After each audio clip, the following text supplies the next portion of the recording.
बेरोजगार नौजवान को आपने सड़कों के ऊपर बैठा दिया और जब नौजवानों ने पूछा तो आपने कहा पकौड़े बेचो। इस किस्म के एडवाइस आपसे लेने के लिए आपको बनाया था सरकार के अंदर।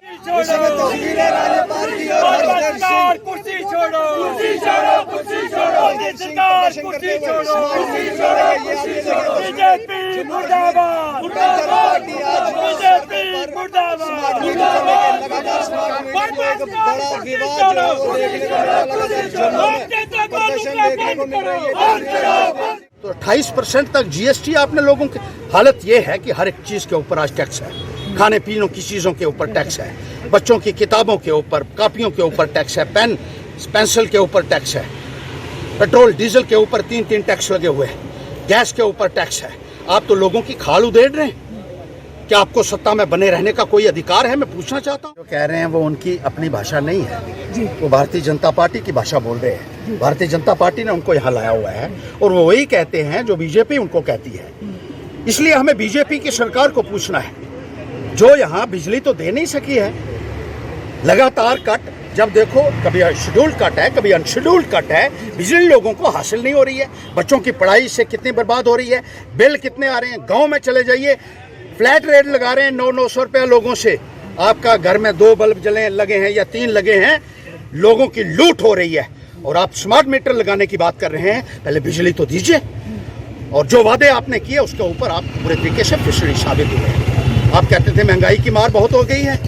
अब मुझे बताइए कि महंगाई जो है वो आसमान के ऊपर किसने चढ़ाई है? जितनी आपकी सरकार में महंगाई हुई, जितनी आपकी सरकार में टैक्सों की मार लोगों को लगी।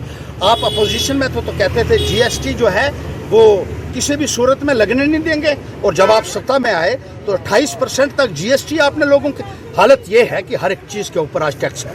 खाने पीने की चीज़ों के ऊपर टैक्स है, बच्चों की किताबों के ऊपर, कापियों के ऊपर टैक्स है, पेन पेंसिल के ऊपर टैक्स है, पेट्रोल डीजल के ऊपर 3 टैक्स लगे हुए हैं, गैस के ऊपर टैक्स है। आप तो लोगों की खाल उधेड़ रहे हैं। क्या आपको सत्ता में बने रहने का कोई अधिकार है? मैं पूछना चाहता हूँ। बेरोजगार नौजवान को आपने सड़कों के ऊपर बैठा दिया और जब नौजवानों ने पूछा तो आपने कहा पकौड़े बेचो। इस किस्म के एडवाइस आपसे लेने के लिए आपको बनाया था सरकार के अंदर। ये जवाब आपको जनता को देना होगा।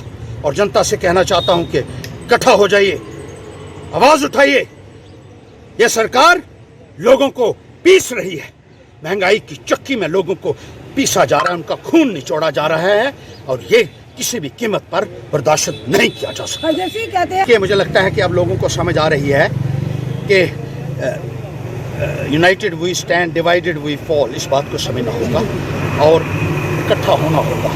जो लोग समझते हैं कि जुल्म हो रहा है, अत्याचार हो रहा है, और यहाँ के लोगों को अपने जमहूरी अधिकारों से भी वंचित किया जा रहा है, अपने संवैधानिक अधिकारों से वंचित किया जा रहा है, उनको इकट्ठा होना होगा। और इसकी पहल हम पहले भी कर चुके हैं और अब भी कहना चाहते हैं कि आइए सब मिलजुल कर लोगों की समस्याओं को उठाएं और उसके लिए लड़ें। अपने लिए लड़ने की बजाय लोग